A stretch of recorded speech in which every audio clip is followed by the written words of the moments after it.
ভেনিজুয়েলার খুব কাছাকাছি পৌঁছে গেছে যুক্তরাষ্ট্রের সবচেয়ে আধুনিক ও শক্তিশালী বিমানবাহী রণতরী ইউএস জেরার্ড আর ফোর্ড। আর এতেই নড়েচড়ে বসেছেন পুতিন। নতুন স্বল্প ও মাঝারি পাল্লার ক্ষেপণাস্ত্র পাঠাতে শুরু করে দিয়েছেন এরই মধ্যে। রুশ প্রতিরক্ষা উপদেষ্টা অ্যালেক্সেই জুরাভলেভ এ বিষয়টি নিশ্চিত করেছেন।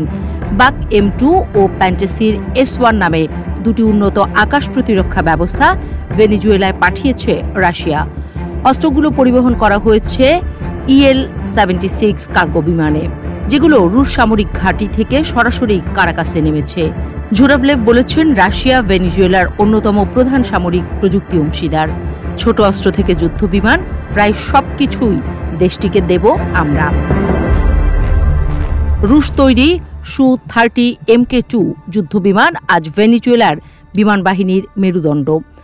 RS-300VM ব্যাটালিয়ন যোগ হওয়ার পর থেকেই দেশটির আকাশ প্রতিরক্ষা ক্ষমতা কয়েক গুণ বেড়েছে। রাশিয়ার তৈরি Su-30 MKI যুদ্ধবিমান ভেনিজুয়েলার আকাশ বাহিনীর মেরুদণ্ড। অতিরিক্তভাবে একাধিক S-300VM ব্যাটালিয়ন মোতায়েনে গুরুত্বপূর্ণ স্থাপনাগুলো বিমান হামলা থেকে রক্ষার ক্ষমতাও বেড়েছে হু হু করে।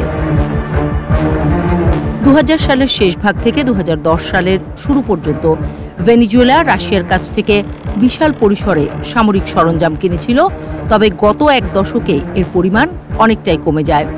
এখন আবার বাক M2 এবং প্যান্টাসিরের মতো মোবাইল ইউনিট দেখলে বোঝা যায় পুরনো কৌশল ও সরঞ্জামকে আধুনিক স্তরে পুনঃসংযোজন করার প্রক্রিয়া চলছে।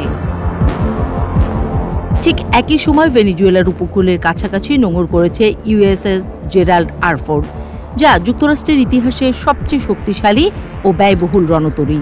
রাশিয়ার কাছে এই উপস্থিতি শুধুই এক নৌ অভিযান নয়, বরং এক ধরনের চাপের কৌশল। আর সেই চাপের জবাবই হচ্ছে এই ক্ষেপণাস্ত্র সরবরাহ। বিশ্লেষকদের মতে রাশিয়া শুধু প্রতিরক্ষা ব্যবস্থা দিচ্ছে না, বরং ভবিষ্যতে ভেনিজুয়েলাকে ক্রুজ ও ব্যালিস্টিক ক্ষেপণাস্ত্র দেওয়ার প্রস্তুতিও নিচ্ছে।